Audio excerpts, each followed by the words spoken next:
আজি ৰাতিয়ে আকৌ ফেনখন বেয়া হৈ থাকিলে। একদম কি ক'ব, যেতিয়া পইচা পাতিৰ অভাৱ হয় তেতিয়া মানে এনেকৈ বস্তুবিলাক ঘৰৰ এপদ এপদকৈ বেয়া হৈ থাকে। আৰু কি ক'ম, উপায় নাই। মানুহজনে অকলে আনিব নোৱাৰিলে যিহেতু ময়ো লগতে আহিব লগা হ'ল ফেনখন ধৰি ধৰি একদম মানে দোকানলৈ বুলি। আৰু এইফালে ফেনখন ভাল কৰি আছে আৰু আমি দুইটা এনেকৈ বহি আছোঁ। একদম 1-1.5 ঘণ্টামান হ'ল ফেনখন ভাল কৰা, আৰু মানে ভাল হোৱাগৈ নাই। তাৰপিছত বহি বহি আমনি লগা দেখি ভাবিলোঁ ওচৰতে ইমান ধুনীয়াকৈ চানা পেকেটকেইটা ওলমি আছে দোকানখনত, তাকে এটা আনি দিবলৈ দিলোঁ মানুহজনক। আৰু লগতে তেওঁকো বোলো খাওক বুলি ক'লোঁ, কিন্তু তেওঁ নাখায় আকৌ, মোক কৈছে তুমিয়ে খোৱা। সেইকাৰণে বহি বহি ধুনীয়াকৈ খাই দিলোঁ। আৰু আকৌ বহি বহি থাকি আমনি লগা দেখি একদম মানে ফেনখন ভাল কৰি হোৱাতেই মানে ধুমা আহিলোঁ এইফালে হোটেললৈ বুলি। আৰু হোটেলত আহি ধুনীয়াকৈ পৰঠা আৰু ঘুগনি পূৰা মাৰি ল'লোঁ।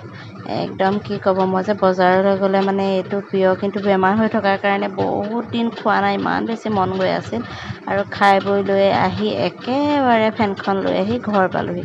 আৰু কি ক'ব, এতিয়া একদম 500 টকা খাই লৈ পেলাই তাৰ ঘূৰাৰ কোব কি, এতিয়া একদম ফোক-ফয়াই ঘূৰি আছে, গম পাইছেনে? আৰু একদম মানুহজনৰ মানে খং, তৎক্ষণাত 500 টকা গ'ল। কিন্তু উপায়ো নাই, ফেনখন ভালকৈ নল'লেনো তেওঁ শুব কেনেকৈ ৰাতিলৈ।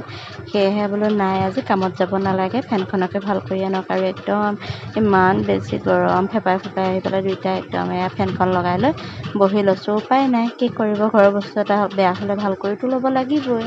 গতিকে